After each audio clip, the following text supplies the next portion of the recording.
الحمد لله رب العالمين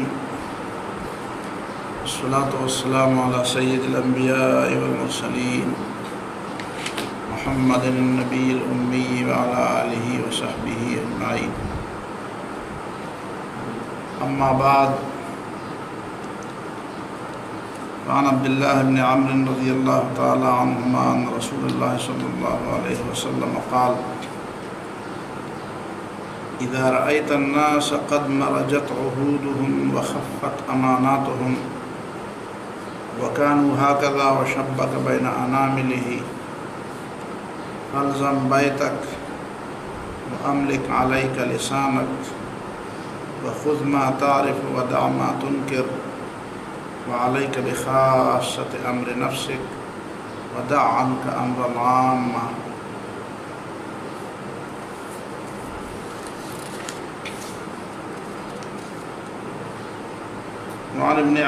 وعن عبد الله بن عمرو وعن جابر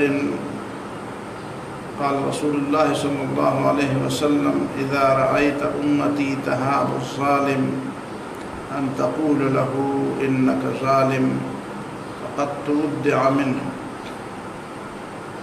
وعن أبي هريرة عن رسول الله صلى الله عليه وسلم قال: إذا رأيت العالم يخالط السلطان مخالطة كثيرة فاعلم أنه لص. وعن عقبة بن عامر رضي الله تعالى عنه قال: قال رسول الله صلى الله عليه وسلم: إذا رأيت الله تعالى يعطي العبد من الدنيا ما يحب وهو مقيم على معاصيه فإنما ذلك منه استدراج. وعن ابن عباس رضي الله تعالى عنهما قال: قال رسول الله صلى الله عليه وسلم: إذا رأيت من أخيك 3 خصال فارجه: الحياء والأمانة والصدق، وإذا لم ترها فلا ترجو. یہ چند حدیث میں نے آپ کے سامنے تلاوت کی. پہلی حدیث میں ان حالات کی طرف ہمیں متوجہ کیا گیا ہے جہاں پہ بے دینی، گمراہی اور مادہ پرستی اور شرک و کفر کا غلبہ ہو جاتا ہے، حتیٰ کہ مسلمان بھی اپنے آپ کو مسلمان کہتے ہوئے اسی دریا میں بہہ چکے ہوتے ہوں گے. تو ایسی صورتحال میں پھر مسلمانوں کے لیے کیا ہدایات ہیں؟ یہ دنیا کے اختتامی دور کی باتیں ہیں. کچھ لوگوں کو ہمیشہ شکوہ رہتا ہے کہ اسلام نے ہمیں غیر مسلموں کے حکومتوں میں اور غیر مسلم ریاستوں میں رہنے سہنے اور وہاں پہ اپنے دین پر عمل کرنے کے بارے میں کوئی واضح ہدایات نہیں دی ہے، اور اسی وجہ سے آج کل لوگوں کے درمیان اس معاملے میں بڑا اختلاف پایا جاتا ہے کہ ایسی صورتحال میں انسان کیا کرے. کچھ لوگوں نے اس پہ کچھ لکھنے کی کوششیں بھی کی ہیں کہ جہاں پہ غیر مسلم معاشروں میں مسلمان رہتے ہوں تو انہیں کن چیزوں کا خیال رکھنا پڑتا ہے اور کن چیزوں سے دستبردار ہونا پڑتا ہے. مجھ سے جب یہ سوال پوچھا گیا تو میرا سادہ جواب یہی تھا، قرآن و سنت کے نقطہ نظر سے، کہ اسلام سرے سے مسلمان کو مغلوب ہونا اور مغلوب ہو کر رہنا سکھاتا ہی نہیں. اسلام اپنے ماننے والوں کو لومڑیوں کی چال چلنا نہیں سکھاتا اور نہ گیدڑ کی زندگی گزارنا سکھاتا ہے. اسلام اپنے ماننے والوں کو شیر کی زندگی سکھاتا ہے. غیر مسلم معاشروں میں آدمی جا سکتا ہے، وہاں پہ کاروبار بھی کر سکتا ہے، لیکن وہ وقتی باتیں ہوتی ہیں. اور ان کاروباروں اور ان ساری باتوں کے ساتھ ساتھ اگر وہ دین کی دعوت نہ دے لوگوں کو، اور دین کی سمجھ اسے بھی خود حاصل نہ ہو، اور نہ دوسروں کو اللہ تعالیٰ کے دین کی طرف بلائے، تو اس کے بجائے تو اس معاشرے کے جو اصل باشندے ہیں اگر وہ مومن ہوں تو ان کو حکم ہے کہ وہ اس معاشرے کو چھوڑ دیں۔ اور قرآن نے صاف الفاظ میں فرمایا تھا کہ جب ایسے لوگوں کی روحیں قبضے کی جا رہی ہوں تو ملائکہ ان سے پوچھتے ہیں کہ فیما کنتم، کہاں رہتے تھے تم؟ قالوا كنا مستضعفین فی الارض، تو آگے سے جواب دیتے ہیں تو ہم تو ٹھیک ہے مسلمان تو تھے لیکن تو ہم تو ایسے علاقے میں رہتے تھے جہاں پہ ہم کمزور تھے۔ قالوا الم تکن ارض اللہ واسعۃ فتہاجروا فیہا، تو اس کو جواب دیتے ہیں کہ کیا اللہ تعالیٰ کی زمین فراخ نہیں تھی کہ تم اس کو چھوڑ کے کسی اور جگہ چلے جاتے؟ مستقل رہائش وہاں پہ جب تک آدمی دین کے غلبے کے لیے وہاں پہ مقیم نہ ہو، اور دین کی دعوت کے لیے وہاں پہ مقیم نہ ہو، اور دین کی نشر و اشاعت کے لیے وہاں پہ مقیم نہ ہو، تو اس کے لیے ایسا کرنا جائز نہیں۔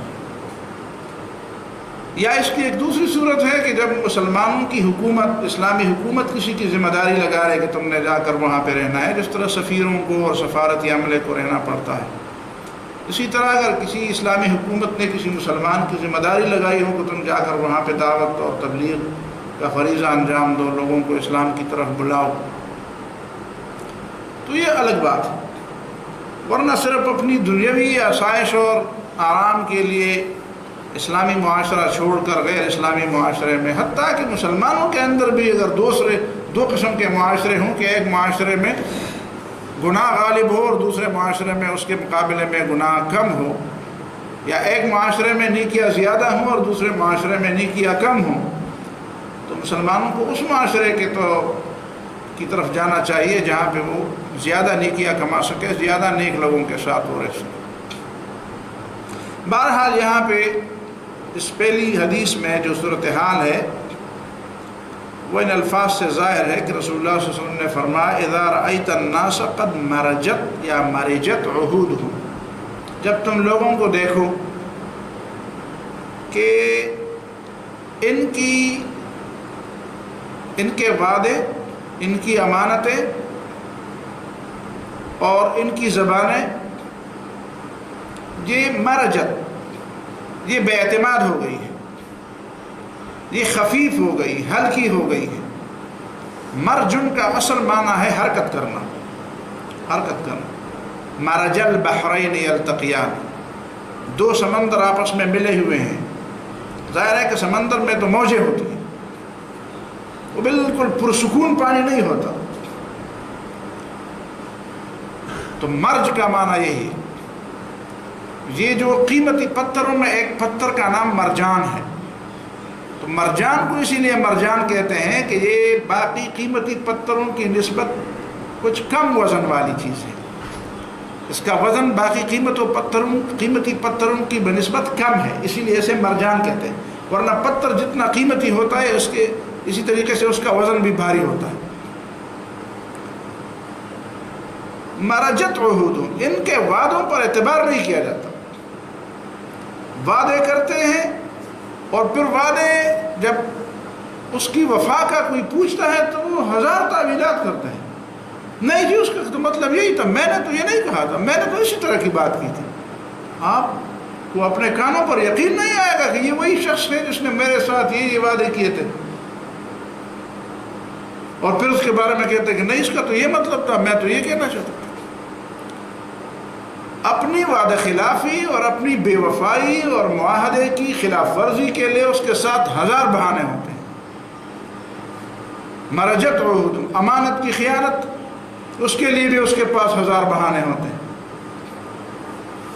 کسی کے ساتھ زبان سے وعدہ کیا، اس کے لیے اس کی پورا نہ کرنے کے لیے بھی اس کے پاس کافی دلائل ہوتے ہیں، چلاتا ہے اپنی زبان۔ امانت آپ اس کے پاس رکھ دیں اور اس میں خیانت کر دیں تو اس کے لیے بھی اس کے پاس کوئی وجہ ہوتی ہے۔ تو جب لوگوں کے اندر تم اس صورتحال کو دیکھو وخفت اماناتہم، اور ان کے نزدیک امانت ایک معمولی چیز سمجھی جائے۔ امانت پیسوں کی بھی امانت ہے، امانت بات کی بھی امانت ہے، امانت عہدے کی بھی امانت ہے۔ بات کی امانت یہ ہے کہ وہ کہتے ہیں یار چھوٹی بات ہے، چلو میں نے کہہ دیا تو کون سا آسمان گر گیا، کون سی قیامت آ گئی، آپ نے جو کہا تھا تو میں نے کہہ دیا، بھائی آپ کو کہہ دیا تھا کہ آپ کسی کو نہ بتائیں، اسی شرط پر آپ سے بات ہوئی تھی۔ پیسے آپ نے کسی کے پاس رکھ دیے، کوئی چیز امانت رکھ دی، اس نے اس کو ضائع کر دیا، اس نے کوئی غلط استعمال، گاڑی آپ نے کسی کو دے دی، اس نے بھگا کے اس کا ستیہ ناش کر دیا۔ کہتے ہیں یار گاڑی تو بھگانے کے لیے ہوتی ہے، گاڑی میں کوئی تو بھگاتا ہی ہے۔ تو اس کے پاس اپنی بے وفائی کے لیے، اپنی خیانت کے لیے کئی دلائل ہوتے ہیں۔ آپ اس کو کوئی منصب حوالہ کر دے، کوئی کام حوالہ کر دے، کوئی ذمہ داری حوالہ کر دے، وہ ذمہ داری کو ذمہ داری نہیں سمجھتے، اور جب آپ پوچھتے ہیں تو کہتے ہیں یار کوئی بڑی بات تو نہیں ہے، کون سا آسمان ٹوٹ گیا، کون سی بڑی بات ہو گئی، آپ ہر بات کے بارے میں پوچھتے ہیں۔ جس طرح ہمارے ہاں ہے نا معاشرے میں، آپ پوچھیں نا لوگوں سے پاکستان کے بارے میں باہر کے لوگ کیا کہتے ہیں، کہتے ہیں یورپ والوں، بعض علاقوں کے لوگ کہتے ہوں گے، میں نے براہ راست کسی سے سنا نہیں ہے، کہ پاکستانی کام نہ کرنے کی تنخواہ لیتے ہیں، کام کرنے کی رشوت لیتے ہیں، کام نہ کرنے کی تنخواہ لیتے ہیں اور کام کرنے کی رشوت لیتے ہیں۔ وخفت امانات، امانت ان کے نزدیک کوئی چیز نہیں، اس کی کوئی قدر و قیمت نہیں ہے، یہ عام سی چیز، خفت بے وزن چیز ہے، کوئی ویٹ اس کے نہیں، کوئی وزن اس کا نہیں ہے، کوئی اہمیت اس کی نہیں ہے۔ وَكَانُوا هَكَذَا، اور لوگ اسی طرح رہے۔ وَشَبَّكَ بَيْنَ أَنَامِلِهِ، نبی صلی اللہ علیہ وسلم نے اپنے دونوں ہاتھوں کی انگلیوں کے ایک دوسرے کے اندر مرج کیا، ضم کیا۔ وَكَانُوا هَكَذَا، اچھے برے کا پتہ نہیں چلتا، اچھے بروں کی طرح اور برے اچھوں کی طرح، بھیڑ بھاڑ ہے۔ ایک تو یہ ہے کہ نیک اور برے لوگ آپس میں ملے جلے رہتے ہیں، ملے جلے رہنے کا مطلب ہے کہ ان کے کرتوت سب ایک جیسے ہیں، جو نیکی کے دعوے دار ہیں وہ بھی وہی کرتے ہیں جو برائی والے کرتے ہیں۔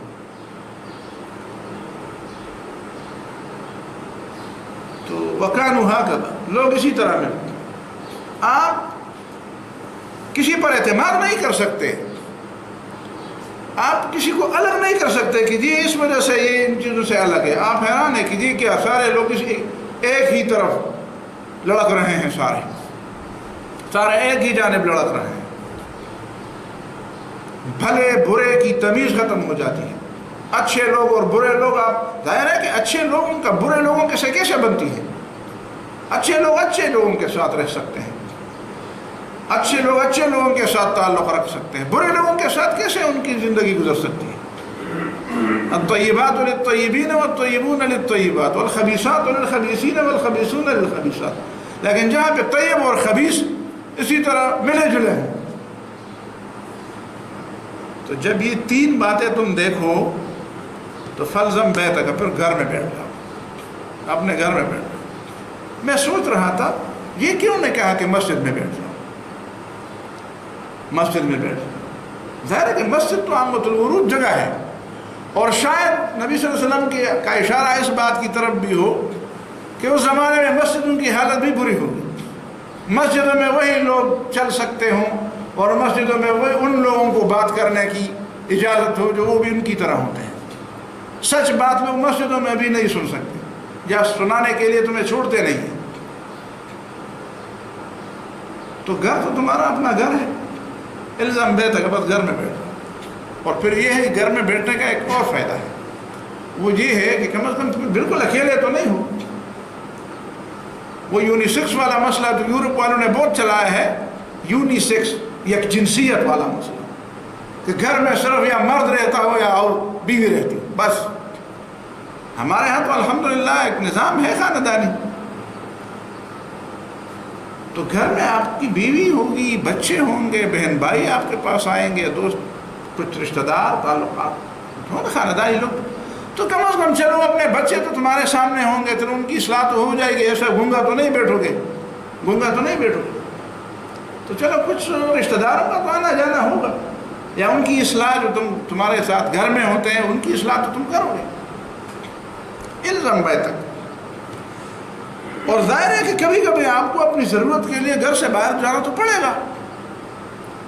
اسی طرح تو خواتین کو اللہ تعالیٰ نے حکم دیا ہے کہ وَقَرْنَ فِي بُيُوتِكُنَّ، گھر میں بیٹھ جاؤ، ٹکی رکھ کر بیٹھ جاؤ، لیکن وہ بھی اپنی ضرورت کے لیے حضرت عمر رضی اللہ تعالیٰ عنہ کی روایت کہ رسول اللہ صلی اللہ علیہ وسلم نے فرمایا إِنَّ اللَّهَ تَعَالَى قَدْ أَذِنَ لَكُنَّ أَن تَخْرُجْنَ لِحَوَائِجِكُنَّ، اللہ نے تمہیں اجازت دی ہے کہ ضرورت کے وقت باہر نکلو، لیکن ضرورت کے وقت باہر نکلتے ہوئے پردے کا لحاظ رکھو۔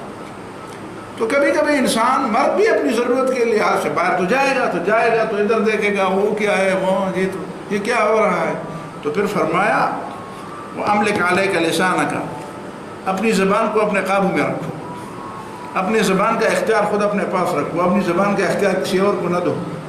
دوسرا تمہیں کہتے ہیں یہ کیا کرتا ہے، بولو نا، تم کہو نا، تم تو اچھے آدمی کہہ دو۔ اپنی زبان کا اختیار اپنے پاس رکھو، وَأَمْلِكْ عَلَيْكَ لِسَانَكَ، اپنی زبان کا اختیار کسی کو نہ دو۔ کوئی دوسرا تمہارے دماغ میں بات ڈال کر کے دے کہ یہ ایسا ہے، ظاہر ہے کہ وہ دوسرے بھی اس کی طرح ہوں گے، وہ بھی تمہیں پنساتے ہوں گے۔ اور زبان کو اپنے اختیار میں رکھنے کا ایک معنی تو یہ ہے کہ بس خاموشی بہتر ہے، خاموشی بہتر، اور ایک معنی اس کا یہ بھی ہے کہ اگر زبان کا استعمال بھی ہو تو بڑے احتیاط کے ساتھ استعمال ہونا چاہیے، پھونک پھونک کر قدم رکھنا پڑتا ہے، اس لیے کہ لوگ اس انتظار میں ہوں گے کہ تمہاری زبان پسلی نہیں اور ابھی انہوں نے تمہیں پکڑا ہی نہیں، وہ اس بات کا انتظار کرتے ہوں گے کب اس کی زبان پسلتی ہے، تاکہ اس کو بہانہ بنا کر اس کو ہوا بنایا جائے، اچھالا جائے، اس کے خلاف اس کو بطور ثبوت اور بطور دلیل کے پیش کیا جائے۔ املک علیک لسانک، اپنی زبان کو اپنے قابو میں رکھو، اس کو احتیاط کے ساتھ استعمال کرو۔ وخذ ما تعرف، اور جس چیز کو تم درست سمجھتے ہو اس پہ عمل کرو۔ ودع ما تنکر، اور جس کو غلط سمجھتے ہو اسے چھوڑو۔ بس باقی لوگ کیا کرتے ہیں وہ چھوڑیں، تم جس چیز کو درست سمجھتے ہو اس پہ عمل کرو، اور تم جس چیز کو غلط سمجھتے ہو اس سے اپنے آپ کو روکو۔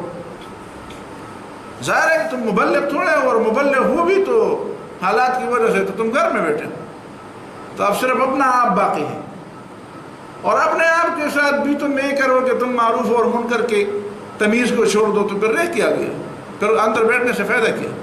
اندر بیٹھنے کا مطلب تو یہ ہے کہ تم بچ جاؤ، تو بچتا تو آدمی تب ہے جب وہ معروف پہ عمل کرے اور منکر کو چھوڑ دے۔ تو جو تم سمجھتے ہو کہ یہ معروف ہے اس پہ عمل کرو، جو تم سمجھتے ہو کہ یہ منکر ہے اسے چھوڑو۔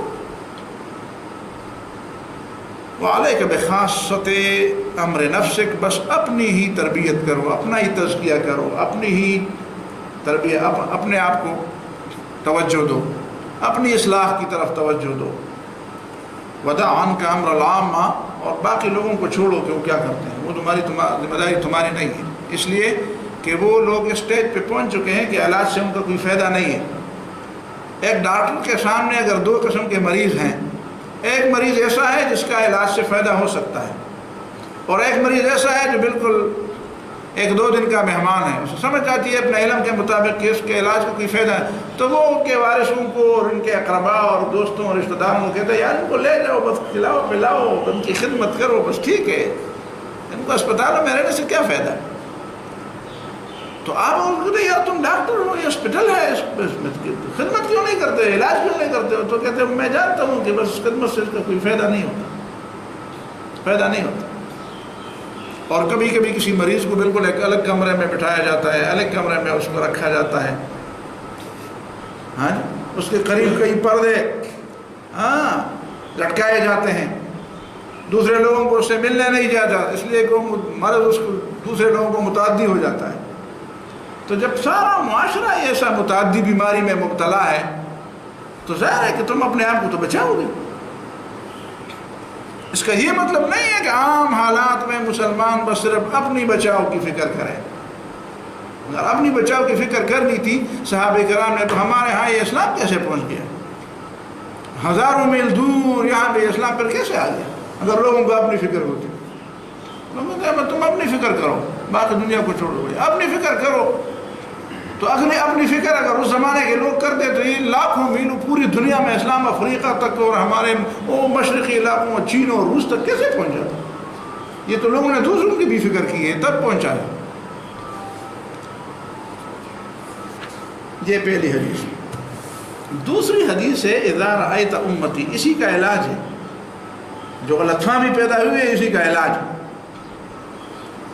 رسول اللہ صلی اللہ علیہ وسلم فرمائے اذا رأیت امتی تہاب الظالم، جب تم دیکھو کہ میری امت بحیثیت مجموعی، امت کی اکثریت، امت کے عام لوگ، سمجھدار لوگ، تہاب الظالم ان تقول له انک ظالم، وہ اس بات سے ڈرتی ہے کہ ظالم کو کہہ رہے کہ تو ظالم ہے، تمہارا یہ کام غلط ہے. غلط کو غلط کہنے سے ڈرتی ہے. خوف، ڈر ان کے دلوں میں. آج میں نے اسی موضوع پر جمعہ کا خطبہ دیا. خوف، لوگوں پر خوف طاری ہے. لوگ تبصرے بھی خوف کے سائے میں کرتے ہیں، لوگ مسئلے بھی خوف کے سائے میں بیان کرتے ہیں. ایک انجان خوف، انجانہ خوف مسلمانوں پر مسلط ہے، بجائے اس کے کہ یہ غیر مسلموں کو اور سیکولرسٹوں کو ڈراتے جس طرح قرآن نے حکم دیا ہے. اولئک ما کان لهم ان يدخلوها الا خائفین. مسجدوں میں ایسے لوگ آ رہے ہیں کہ مومنوں کو ڈرانے والے. قرآن نے فرمایا ما کان لهم ان يدخلوها الا خائفین، انہیں حق نہیں ہے کہ وہ مسجد میں آ جائیں تو ڈرتے ڈرتے آ جائیں گے کہ ہمیں کوئی نکالے. نبی صلی اللہ علیہ وسلم کے آخری زمانے میں لوگوں نے ہاتھوں سے پکڑ پکڑ کر منافقین کو باہر گھسیٹ گھسیٹ کر نکالا تھا، لاتوں سے اور ہاتھوں سے پکڑ کر منافق نکلو یہاں سے. روایات میں کافی تفصیلات موجود ہیں اس بات کی.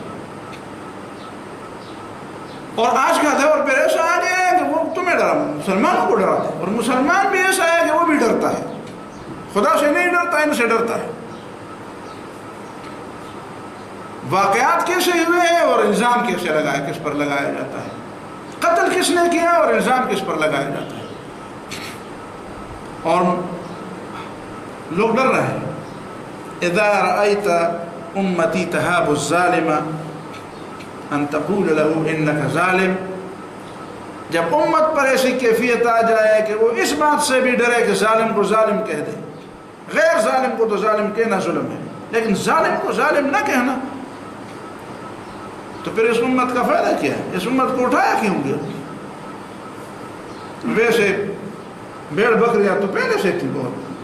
اس امت کا اٹھانے کا مقصد کہ کنتم خیر امت اخرجت للناس تأمرون بالمعروف وتنہون عن المنکر. اگر تم امر بالمعروف اور نہی عن المنکر اور حق بات کہنا چھوڑ دو تو پھر تمہارا مقصد وجود ہی پھر کیا رہا؟ تمہاری پیدائش کا مقصد پھر کیا تھا کہ تمہیں پیدا کیا گیا؟ لوگ کم تھے توڑے.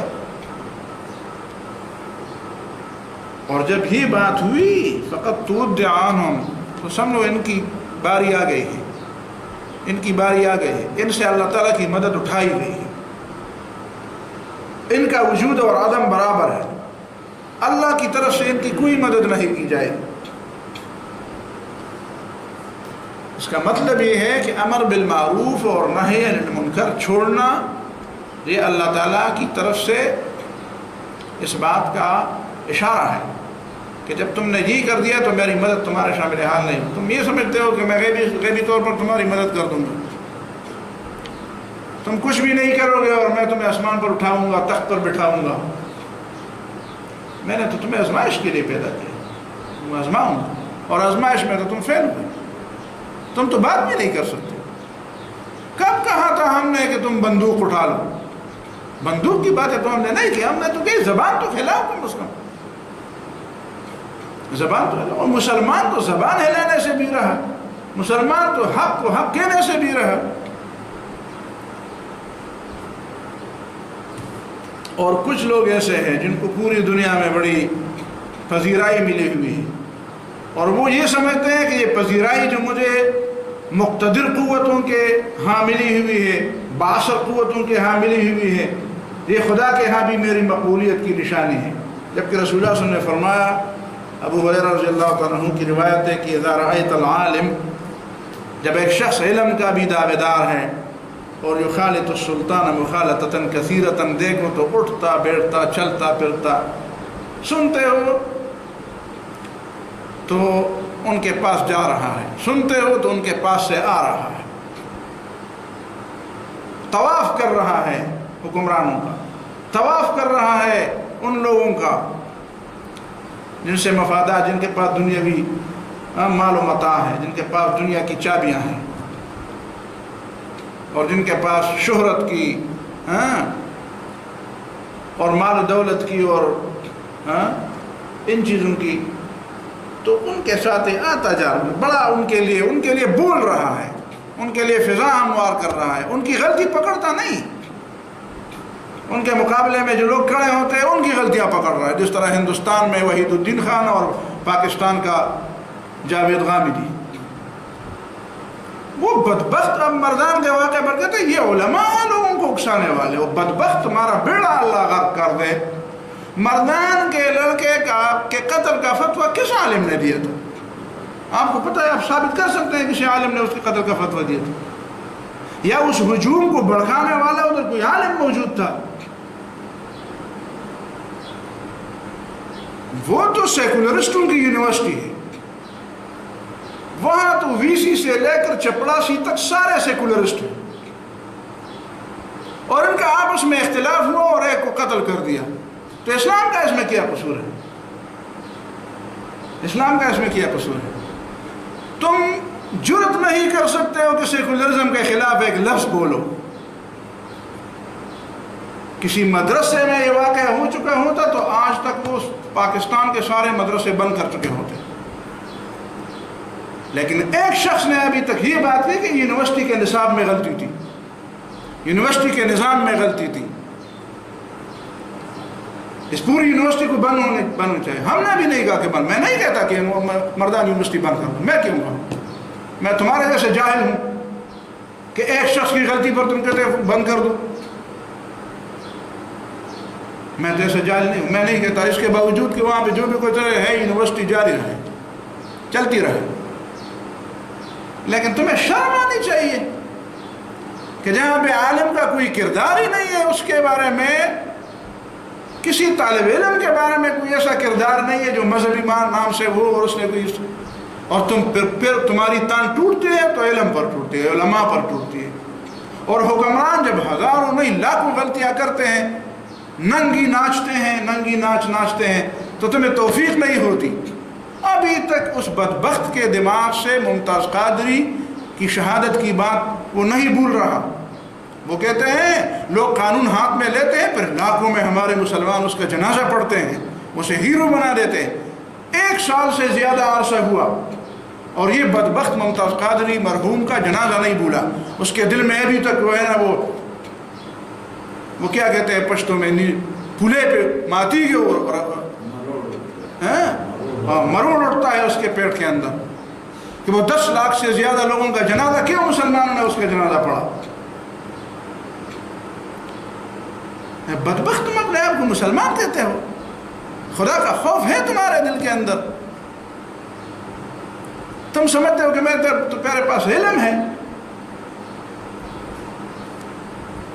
جس علم نے تمہیں حق اور باطل کی تمیز نہیں سکھائی وہ علم ہے، جس نے تمہیں جائز اور ناجائز کی تمیز سے محروم کر دیا، حق اور باطل کی تمیز سے محروم کر دیا، اندھا بنا دیا حق سے، وہ علم ہے۔ اس سے تو تم جاہل بہتر تھے، تم بکریاں چراتے، بھینسیں چراتے، ضلع قصور میں بھینسیں چراتے، اس سے اچھا تھا وہ گنوار بن کر دودھ فروخت کرتے، تو یہ اچھا تھا اس سے۔ یہ جو جس کو مارا یہ ہمارے گاؤں کا ہے، ہاں، اور اس کا قصور یہ ہے کہ یہ انتظامیہ کے خلاف، ہاں ظاہر ہے، وہی بات کیا ہے کہ یہ سارے رشوت خور ہیں، ہر ایک نے 2 عہدے 3 عہدے وہ کیے ہیں، چپڑاسی کسی کو نکالتا ہے، یہ اس کے ساتھ دفتر چلا جاتا کہ بھائی یہ کیوں اس کو ناجائز کو نکالے ایسے، تو انہوں نے سب نے میٹنگ کر کے اس کے، اور کوئی بات بنتی نہیں تھی ان کی۔ اچھا، یہ ایک وہ بھائی بدبا دے حضور صلی اللہ علیہ وسلم کا، لیکن اس میں یہ ہے کہ اس طرح کی باتوں میں وہ سب شریک ہیں، ایسا نہیں کہ یہ تھا اور وہ نہیں تھے۔ بالکل، مطلب یہ ہے کہ بے دینی، اس کی بے دینی کی جو باتیں تھیں وہ ان کے قاتلوں میں بھی موجود ہیں۔ ایسا نہیں ہے کہ وہ قاتل بزرگ تھے اور یہ بزرگ نہیں تھا، سب ایک حمام کے تھے، اس کا مطلب یہ نہیں ہے، لیکن مفادات کا ٹکراؤ تھا۔ کہاں سے فنڈ آتی ہے ان کو فنڈ کہاں سے آتی؟ کون سے این جی او ان کو اس یونیورسٹی کو چلانے کے لیے، اس کے ڈپارٹمنٹس کو چلانے کے لیے، ان کے پروگرامات کو فنڈ دیتی ہے؟ معلوم ہونا چاہیے دنیا کو۔ اور کیسے اختلاف ہوا کہ اس اختلاف کے نتیجے میں آخر ایک شخص کو قتل کیا گیا، معمولی بات نہیں ہے۔ لیکن بدبختی یہ ہے پورے لوگوں کی کہ وہ آ کر علماء تیزی کرتے ہیں، علماء جو ہے لوگوں کو اکساتے ہیں، علماء تو بدبخت تم ابھی تک اس کو نہیں بھولے، ممتاز قادری کی شہادت کو نہیں بھولے۔ اس کا مطلب یہ ہے کہ تمہارے دل کے، اور پھر کہتے ہیں کون سا قانون ہے تحفظ رسالت؟ نہ قرآن میں ہے، نہ حدیث میں ہے، نہ فقہ حنفی میں۔ وہ بدبخت قرآن میں یہ نہیں ہے کہ پیغمبر کی توہین جرم ہے، حدیث میں یہ نہیں ہے کہ پیغمبر کی توہین جرم ہے۔ یہ کعب ابن اشرف اور ابو رافع کو کیوں قتل کیا گیا تھا؟ ابن خطل کو مکہ معظمہ میں حرم کے خلاف پکڑتے ہوئے کیوں قتل کا حکم نبی صلی اللہ علیہ وسلم نے دیا تھا؟ وہ تم اندھے ہو گئے ہو، بالکل بدبخت، اتنا جھوٹ بولتے ہو، اتنا ظلم کرتے ہو۔ تم کس قرآن و حدیث کی بات کرتے ہو کہ قرآن میں نہیں ہے، حدیث میں نہیں ہے؟ کہتے ہیں نہ قرآن میں ہے نہ حدیث۔ تم کس قرآن کی بات کرتے ہو؟ تمہارے اوپر کوئی اور قرآن نازل ہوا ہے؟ کس پیغمبر کی حدیث کی بات کرتے ہو؟ یہ ہے ان لوگوں کی حالت، اور یہ اپنے آپ کو سمجھتا ہے کہ عالم ہے۔ تو نبی نے فرمایا جو قوت والوں کے ارد گرد گھومتا ہے اور اپنے آپ کو عالم کہتا ہے تو فعلم انہ لص، جان لو وہ عالم نہیں، وہ چور ہے، چور۔ نبی صلی اللہ علیہ وسلم نے فرمایا کیا ہے وہ چور ہے۔ چوروں کی باتیں سنتے ہو اور چوروں کی باتیں دلیل کے طور، اور چوروں کو حق ہے، ڈاکو۔ تیسری حدیث، اذا رأيت الله تعالى يعطي العبد من الدنيا ما يحب، جب تم دیکھو کہ اللہ تعالیٰ بندے کو دنیا کی وہ چیزیں دیتا ہے جو وہ اس سے مانگتا ہے، وہ پسند کرتا ہے۔ وہ اللہ تعالیٰ سے دنیا مانگتا ہے، دنیا کی چیزیں مانگتا ہے اور اللہ تعالیٰ اسے دے دیتا ہے۔ وَهُوَ مُقِيمٌ عَلَى مَعَاصِيهِ، اس کے باوجود کہ وہ گناہوں پر ڈٹا رہا ہے، گناہ چھوڑتا نہیں ہے، لیکن دعائیں اس کی قبول ہوتی ہیں۔ دعائیں چھوڑتا نہیں ہے، گناہ چھوڑتا نہیں ہے اور دعائیں اس کی قبول ہو جاتی ہیں۔ وہ مانگتا ہے اور اللہ تعالیٰ دے دیتا ہے، مانگتا ہے اور اللہ تعالیٰ دے دیتا ہے، اور گناہ چھوڑتا نہیں۔ تو فإنما ذلك منه استدراج، یہ اس سے تباہی کی طرف آہستہ آہستہ لے جانے والا عمل ہے۔ اسے یہ نہ سمجھو کہ دیکھو دعاؤں کی قبولیت کا گناہ اور ثواب سے کوئی تعلق نہیں ہے، بدبخت ثواب اور ہے اس کے ساتھ تعلق، لیکن اسے جو اللہ تعالیٰ دے رہا ہے اور یہ گناہ چھوڑتا نہیں ہے، گناہ چھوڑنے کا روادار نہیں، اور اس کے باوجود دنیا کے نعمتوں کی اس کے اوپر بارش ہو رہی ہے۔ اس کا مطلب یہ ہے کہ اسے کبھی توبے کی توفیق نہ ملے، اسے کبھی استغفار کی توفیق نہ ملے، اسے کبھی اپنے عمل پر سوچنے کے لیے موقع ہی نہ ملے۔ یہ تو اللہ تعالیٰ اسے برباد کرنا چاہتا ہے، اسے کی بدعمالی کی وجہ سے، اس کی کسی ایسے گناہ کی وجہ سے اللہ تعالیٰ نے اس کی تباہی کا فیصلہ کر دیا، تو وہ خود اپنے آپ تباہی کا سامان کر رہا ہے، مانگ رہا ہے بار بار مجھے وہ بھی دیا جائے، وہ اور اللہ تعالیٰ دے رہا ہے، اللہ تعالیٰ دے رہا ہے، تاکہ کبھی اسے یہ سمجھنے کا اور اسے یہ سوچنے کا موقع ہی نہیں ملے کہ میں تو اتنا گناہ گار بھی ہوں، کبھی توبہ تو بھی کر لوں، کبھی استغفار بھی کر لوں۔ تو جس کو توبے اور استغفار کا وقت نہ ملے، موقع نہ ملے، اور اس پر نعمتوں کی بارشوں کی بارش ہو اور وہ گناہ دیکھتا ہے، وہ گناہ کر رہا ہے، وہ مانتا بھی ہے، دیکھتا بھی ہے، لوگ بھی دیکھتے ہیں کہ وہ گناہ کر رہا ہے، اور وہ کہتے ہیں نہیں یہ گناہ ہوتا تو پھر مجھے میرے اوپر یہ فضل کیسے ہوتا، تو اس کی تباہی کی نشانی۔ اور ایک آخری حدیث بھی سن لیں، اذا رأیت من اخیک ثلاث خصال، جب تم اپنے بھائی میں 3 باتیں دیکھو، فرجو، تو اسے امید رکھو کہ اس کے اندر خیر ہے، اس کے ساتھ تعلق، دوستی، ملنا جلنا یہ نہ چھوڑو، بند نہ کرو، اس کے ساتھ دوستی برقرار رکھو۔ 3 باتیں، وہ 3 باتیں ہیں، الحیا، تو اس کے اندر حیا ہے کہ نہیں، حیا ان کے اندر ہے،